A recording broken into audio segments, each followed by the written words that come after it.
नमस्कार दोस्तों, स्वागत है आप सभी का आपके अपने YouTube चैनल सक्सेस मंत्रा बाय दीपक राय सर। मैं पिंकी मिश्रा एक बार फिर से आप सभी की क्लास में हाजिर हूँ। दोस्तों, जैसा कि आप सभी के लिए अब हम पॉलिटी की क्लास लेकर आ रहे हैं, जो कि आप सभी के एग्जाम के लिए बहुत ही महत्वपूर्ण है। अगर आप यूपीएसआई बनना चाहते हैं, अगर आप चाहते हैं कि वर्दी आपकी हो, तो बिल्कुल भी देर मत करिए, स्टडी शुरू कर दीजिए। आपका आज का जो है दूसरा टेस्ट है, पहला टेस्ट जो आपने दे दिया है। टॉप 20 के विषय के साथ में मैं हाजिर हो रही हूँ, क्योंकि हमें वर्दी अपनाना है। ठीक है, तो वर्दी अपना होना है, तो उसके लिए हमें जम के तैयारी करनी होगी। तो चलिए क्लास की शुरुआत करते हैं बिना लेट किए, और देखते हैं कि आज की क्लास में कैसे क्वेश्चन है। ठीक है, तो चलिए बिल्कुल भी वीडियो को स्किप मत करिएगा, और क्लास की शुरुआत करते हैं और देखते हैं कि आज की क्लास में कैसा क्वेश्चन है। ठीक है, देखते हैं पहला क्वेश्चन क्या है, और पढ़िए और बताइए कि क्या है। चलिए, निम्नलिखित में से किस एक अधिनियम ने भारत में संघीय शासन की व्यवस्था दी थी? बताइए, नीचे लिखे हुए कौन से अधिनियम के तहत भारत में संघीय शासन की व्यवस्था दी थी? बताइए कौन सा है वह अधिनियम। सही से देखिए और बताइए सही जवाब। जी हाँ दोस्तों, इसका सही जवाब होगा ऑप्शन सी, भारत सरकार अधिनियम 1935। भारत सरकार अधिनियम 1935।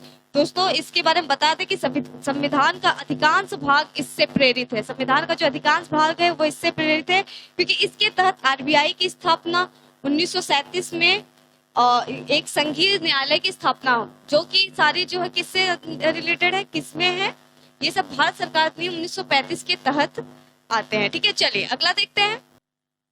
अगला क्वेश्चन देखते हैं। अगला क्वेश्चन है आपकी स्क्रीन पर, क्या है अगला क्वेश्चन कि निम्नलिखित में से कौन संविधान सभा की संघ संविधान समिति के अध्यक्ष थे? पूछ रहा है कि निम्नलिखित में से, जो नीचे लिखे हुए हैं, निम्नलिखित में से कौन संविधान सभा की संघ संविधान समिति के अध्यक्ष थे? चारों ऑप्शन को देखिए और बताइए सही जवाब क्या होगा इसका।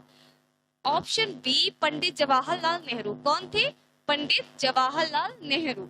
ठीक है दोस्तों, अगर राजेंद्र प्रसाद की बात की जाए तो वो कौन थे? संचालक समिति के, इसके संचालन समिति के अध्यक्ष थे। अगर डॉक्टर अंबेडकर, भीमराव अंबेडकर जी की बात की जाए तो वे किससे थे? प्रारूप समिति के। और अगर सरदार वल्लभ भाई पटेल जी की बात की जाए तो वे किससे रिलेटेड थे? उन्होंने किसका वो किया था? प्रांतीय संविधान समिति के अध्यक्ष थे। ठीक है, तो ध्यान दीजिएगा, आपसे ये भी क्वेश्चन पूछ सकता है। तो तीनों के, चारों के बारे में हमने बता दिया, और इसका आंसर क्या होगा आप सभी का? Option B, Pandit Jawaharlal Nehru. ध्यान दीजिएगा। ठीक है, चले अगला क्वेश्चन देखते हैं। अगला क्वेश्चन है आपकी स्क्रीन पर, क्या है अगला क्वेश्चन? अगला क्वेश्चन है कि भारतीय संविधान का कौन सा भाग संविधान की आत्मा कहलाता है?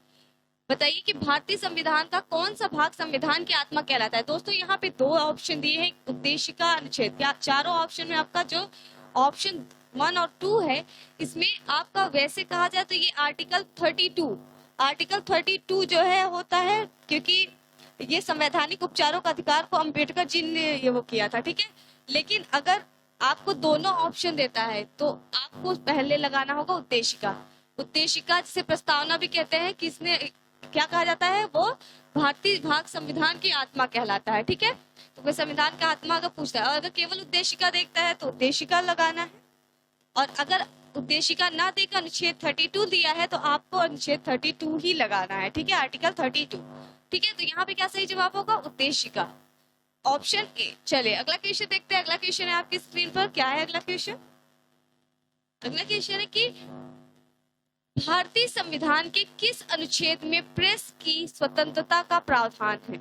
ध्यान दीजिएगा, भारतीय संविधान के किस अनुच्छेद में प्रेस के स्वतंत्रता का प्रावधान है? बताइए इसका सही जवाब क्या होगा। जी हाँ दोस्तों, ऑप्शन बी, अनुच्छेद 19(1) का 19(1) का क से लिया गया है। भारतीय संविधान के किस अनुच्छेद में प्रेस की स्वतंत्रता का प्रावधान है? अनुच्छेद 19 के 1 के क में। ठीक है, भाग 1 के क में। चलिए अगला देखते हैं। अगला क्वेश्चन है आपकी स्क्रीन पर, क्या है कि भारतीय संविधान का अनुच्छेद 29 निम्न में से कौन सा मौलिक अधिकार प्रदान करता है?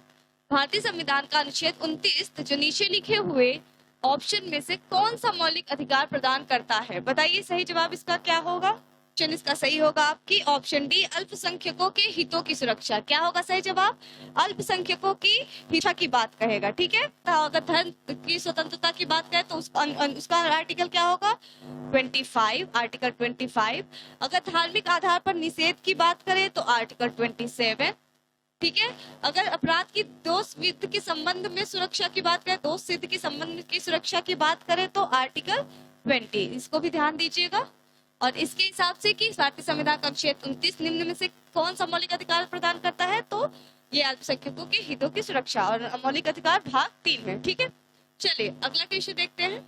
क्वेश्चन है कि यदि किसी मंत्री के विरुद्ध अविश्वास प्रस्ताव पारित किया जाता है तो चारों ऑप्शन को देखिए और बताइए तो क्या करना पड़ता है, किसे त्याग पत्र देना पड़ता है, किसे इस्तीफा देना पड़ता है, बताइए। यदि किसी मंत्री के विरुद्ध अविश्वास प्रस्ताव की पारित किया जाता है तो दोस्तों ऑप्शन डी सही जवाब होगा कि जो समस्त मंत्री परिषद हैं वो सभी जो है इस्तीफा देना, उनको इस्तीफा देना पड़ता है, सभी को त्याग पत्र देना पड़ता है। ठीक है, ध्यान दीजिएगा। चलिए अगला क्वेश्चन देखते हैं। अगला क्वेश्चन है आपके स्क्रीन पर, क्या है कि संविधान का क्वेश्चन है कि संविधान का कौन सा भाग नागरिकता के प्रावधानों से संबंधित है। संविधान का कौन सा भाग नागरिकता के प्रावधानों से संबंधित है, बताइए इसका सही जवाब क्या होगा। जी हाँ दोस्तों, इसका सही जवाब होगा ऑप्शन ए भाग 2। क्या होगा, भाग 2। भाग 3 में क्या है, मौलिक अधिकार, जैसा कि आप सभी जानते हैं।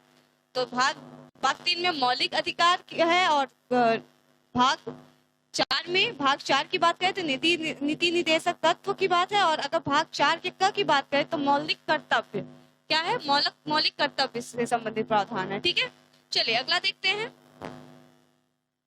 अगला क्वेश्चन है आपकी स्क्रीन पर, क्या है कि संविधान के प्रारंभ होने के बाद किस अधिनियम में नागरिकता पाने और गंवाने संबंधी प्रावधान है। दोस्तों नागरिकता 5 तरीके से प्राप्त कर सकते हैं, 5 तरीके। तो बताइए इसमें से कौन सा सही जवाब होगा। क्वेश्चन नंबर 8 सही जवाब, बताइए इसका क्या सही जवाब होगा। जी हाँ दोस्तों, इसका सही जवाब होगा ऑप्शन सी भारतीय नागरिकता अधिनियम 1955। क्या होगा, भारतीय नागरिकता अधिनियम 1955। चलिए अगला क्वेश्चन देखते हैं। अगला क्वेश्चन है आपकी स्क्रीन पर, क्या है। अगला क्वेश्चन है कि संविधान के अंतर्गत मौलिक अधिकारों का संरक्षणकर्ता कौन है। संविधान के अंतर्गत मौलिक अधिकार के जो है संरक्षणकर्ता कौन है, बताइए सही जवाब इसका क्या होगा। Question number 9। जी हाँ दोस्तों, बिल्कुल सही, ऑप्शन बी सुप्रीम कोर्ट। क्या है, सुप्रीम कोर्ट, और आर्टिकल 32 में है, आर्टिकल 32। ठीक है, तो यदि संविधान के अंतर्गत मौलिक अधिकारों का जो संरक्षण करता है वह कौन है, कौन करता है, सुप्रीम कोर्ट। ठीक है, चलिए अगला क्वेश्चन देखते हैं। अगला क्वेश्चन है आपके स्क्रीन पर, क्या है कि भारतीय संविधान का कौन सा अनुच्छेद, भारतीय संविधान का कौन सा अनुच्छेद व्यक्ति के विदेश यात्रा के अधिकार को संरक्षण प्रदान करता है। भारतीय संविधान का कौन सा अनुच्छेद, बताइए, कि व्यक्ति के विदेश यात्रा के अधिकार को संरक्षण करता है, बताइए कौन सा आर्टिकल है वो। क्वेश्चन नंबर 10 सही जवाब बताइए। जी हाँ दोस्तों, एकदम सही, ऑप्शन बी अनुच्छेद 21। क्या होगा, अनुच्छेद 21 दोस्तों। और एक ये भी बात है कि आपको बताया था कि अगर आपातकालीन वो होता है तो उसमें जो है 20 और 21, अनुच्छेद 20 और 21 को रद्द नहीं किया जाता है। यह भी आपको मैंने बताया था पिछली क्लास में, पिछले टेस्ट में, तो इस चीज का भी ध्यान दीजिएगा। चलिए अगला देखते हैं। अगला क्वेश्चन क्या है कि वित्तीय आपातकाल का प्रावधान संविधान के किस अनुच्छेद में है। वित्तीय आपातकाल का प्रावधान संविधान के किस अनुच्छेद में है, बताइए इसका सही जवाब क्या होगा। Question number 11। जी हाँ, एकदम सही जवाब, अनुच्छेद 360। क्या होगा, ऑप्शन डी अनुच्छेद 360 किसके अंतर्गत है, अनुच्छेद 360 के अंतर्गत। दोस्तों वित्तीय आपातकाल का प्रावधान संविधान यह जो है कभी भी जो है लागू नहीं हुआ। ठीक है, और इसमें अब तक 3 बार आपातकाल हो चुका है, 3 बार हो चुकी है। ठीक है, कौन कौन से ईस्वी में अगर पूछे तो 1962 में, 1962 में, एक 1971 में, और एक कब था, 1975 में। ठीक है, तो इस बात का ध्यान दीजिएगा, ऐसे भी क्वेश्चन पूछ सकता है। ठीक है, तो चलिए अगला क्वेश्चन देखते हैं। अगला क्वेश्चन है आपके स्क्रीन पर। अगला क्वेश्चन क्या है, अगला क्वेश्चन है कि केंद्र राज्य की विधायी, ध्यान दीजिएगा, केंद्र राज्य की विधायी संबंधों का किस भाग में उल्लेख है, बताइए सही जवाब क्या होगा। केंद्र सरकार का विधायी संबंधों का किस भाग में उल्लेख है। देखिए यहाँ पे भाग, कौन से भाग में उल्लेख है, क्वेश्चन नंबर 12।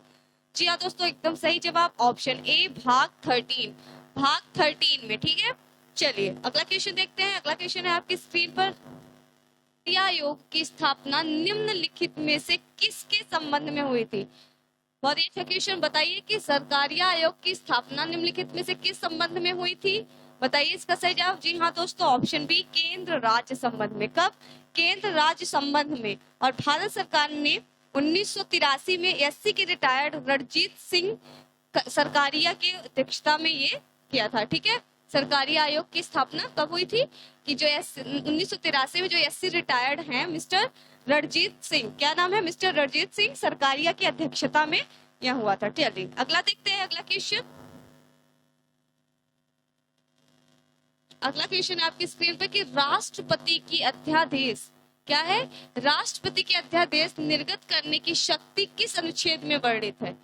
बताइए इसका सही जवाब क्या होगा। क्वेश्चन नंबर 14 का बताइए कि राष्ट्रपति के अध्यादेश निर्गत करने की शक्ति किस अनुच्छेद में वर्णित है? बताइए सही जवाब क्या होगा। क्वेश्चन नंबर 14, जी हाँ एकदम सही जवाब, ऑप्शन ए, अनुच्छेद 123। अनुच्छेद 123 में। और अगर राज्य के राज्यपाल की बात करें तो तब क्या होगा सही जवाब? ऑप्शन बी, 213 में। ठीक है, यहाँ पे क्या पूछ रहा है? राष्ट्रपति का, तो क्या होगा? अनुच्छेद 123। और अगर राज्यपाल का कहता तो अनुच्छेद 213। चलिए अगला क्वेश्चन देखते हैं। पंचायतों को संवैधानिक दर्जा किस अनुच्छेद के अंतर्गत प्रदान किया गया है? पंचायतों को संवैधानिक दर्जा किस अनुच्छेद के अंतर्गत प्रदान किया गया है? बताइए इसका सही जवाब क्या होगा। क्वेश्चन नंबर 15 का सही जवाब क्या होगा? जी हाँ बिल्कुल सही जवाब, अनुच्छेद 243 यानी ऑप्शन सी, अनुच्छेद 243 के तहत पंचायतों को संवैधानिक दर्जा दिया गया है। किसके अंतर्गत? अनुच्छेद 243 के अंतर्गत। ठीक है, आगे बढ़ने से पहले आप सभी को इम्पोर्टेंट जानकारी देना चाहते हैं कि अगर आप सभी किसी भी गवर्नमेंट एग्जाम की प्रिपरेशन कर रहे हैं, अगर यूपी स्टेट के, तो आप सभी जहां पर अनअकैडमी ऐप अभी इसी वक्त डाउनलोड कर सकते हैं, जहां पर आप सभी को बहुत ही कम फीस में सभी गवर्नमेंट एग्जाम की प्रिपरेशन कराई जा रही है। और सभी एग्जाम के प्रिपरेशन की फी एक ही है। ठीक है, आपको अलग से किसी चीज की फी पे नहीं करनी है। तो हम जो बात कर रहे हैं आपको दिखाना चाहेंगे कि वो क्या है। चलिए देखते हैं। देखिए यहाँ पे डिफरेंट टाइप की जो भी स्कॉलरशिप का भी जो वो चल रहा है, टेस्ट हमेशा चल ही रहा है। जैसा कि आप देख सकते हैं कि रैंक 1 को जो 100% स्कॉलरशिप का वो है प्लस सब्सक्रिप्शन मिलेगा। इसी तरीके से 1 से लेकर 25 तक के जो रैंकर होंगे उनके लिए अलग अलग कुछ न कुछ प्राइस है। ठीक है, तो ये स्कॉलरशिप टेस्ट भी चल रहा है, इसकी भी जानकारी आपको प्राप्त होनी चाहिए। यहाँ से आप देख सकते हैं कि सोमवार शुक्रवार रात 10 बजे यहाँ पर ये जो आपका क्लासेस चल रहा है। इसके अलावा दोस्तों आप सभी को बताना चाहेंगे कि दीपक सर की फ्री क्लासेस चल रही है अनअकैडमी ऐप पर। आप वहां पर जाकर उनकी फ्री क्लासेस भी अटेंड कर सकते हैं, जो कि एकदम फ्री है। ठीक है, और ये हम फ्री क्राइटेरिया की बात करना चाह रहे हैं तो आपको दिखाना चाहेंगे कि जो फी की बात कर रहे हैं वो क्या है एग्जैक्टली। यहाँ पे देखिए अलग अलग बैच चल रहे हैं आपके, सभी आप देख सकते हैं। चलिए हम फी की बात करते हैं। यहाँ पे फी की क्राइटेरिया की बात करते हैं तो ये देखिए, अगर आप 12 मंथ का सब्सक्रिप्शन लेते हैं तो 7, और अगर आप और छूट चाहते हैं तो ये 10% आपको डिस्काउंट मिलेगा। कब? अगर आप सक्सेस मंत्रा का ये रेफरल कोड यूज करते हैं तो आपको 6300 रुपए में ये क्लासेस मिल जाएगी। इसके अलावा दोस्तों आपको बताना चाहेंगे कि यहाँ पे एक और ऑफर चल रहा है। क्या है वो दिखाना चाहेंगे कि ये देखिए, अगर आप जो है यहाँ पे 12 मंथ का सब्सक्रिप्शन लेते हैं प्लस सब्सक्रिप्शन लेते हैं तो आपको 2 मंथ की क्लासेस और भी फ्री मिलेगी, यानी 14 मंथ्स हो जाएंगे। ठीक है, तो यहाँ पे आप ये भी देख सकते हैं। ये थी आज की आपको अनअकैडमी से रिलेटेड जानकारी। वापस से अपने क्वेश्चन पर चलते हैं और देखते हैं कि अगला क्वेश्चन पंचायती राज विषय है। किसका विषय है? पंचायती राज। बताइए सही जवाब क्या होगा। जी हाँ दोस्तों, ऑप्शन बी, राज्य सूची का। किसका विषय है? राज्य सूची का। पंचायती राज विषय है राज्य सूची का। चलिए अगला क्वेश्चन देखते हैं। अगला क्वेश्चन है कि एक व्यक्ति पंचायत का चुनाव लड़ सकता है यदि वह क्या पूर्ण कर लिया हो। बताइए, एक व्यक्ति पंचायत का चुनाव लड़ सकता है तो बताइए कि वह क्या होगा, उसने क्या पूर्ण कर लिया हो जिससे वह पंचायत का चुनाव लड़ सकता है। जी हाँ दोस्तों, ऑप्शन बी, 21 वर्ष की आयु में कोई भी व्यक्ति जो है वह पंचायत का चुनाव लड़ सकता है। ठीक है, चलिए अब देखिएगा, पढ़ाई छोड़कर आप लोग चुनाव लड़ना ना शुरू कर दीजिएगा। ठीक है, तो आप लोग पढ़िए और अच्छा करिए, अच्छी बात है। चलिए अगला क्वेश्चन देखते हैं कि महिलाओं को पंचायतों में आरक्षण भारतीय संविधान के किस संशोधन के तहत प्राप्त हुआ है।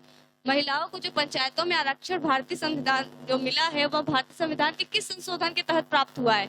बताइए, जी हाँ दोस्तों, ऑप्शन डी 73वां संशोधन। किसके तहत? 73वां संशोधन के तहत। और कितने परसेंट? 33%।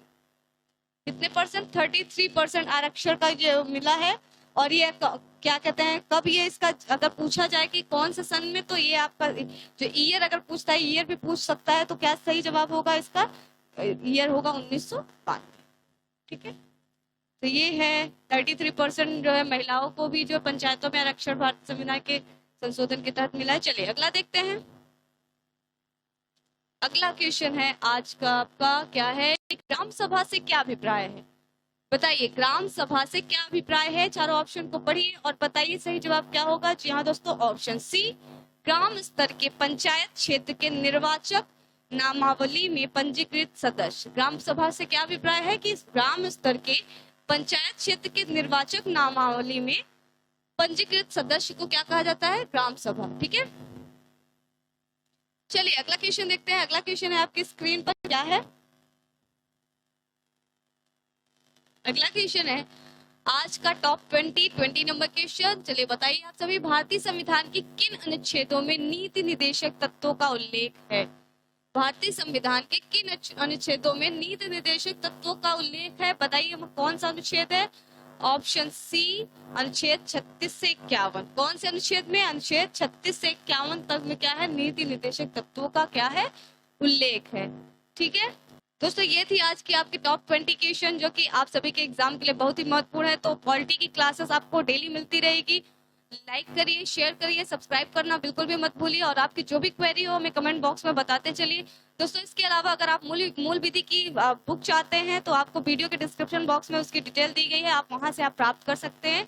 बहुत ही कम फीस में और बहुत ही अच्छी बुक है। अगर आप इंटरेस्टेड है तो आप उसे परचेज कर सकते हैं। इसके अलावा बाकी की डिटेल आपको वीडियो कि डिस्क्रिप्शन बॉक्स से आप ले सकते हैं। इसके अलावा आप टेलीग्राम चैनल पे भी फॉलो कर सकते हैं, वहां से भी आपको सारी जानकारी प्राप्त हो जाएगी।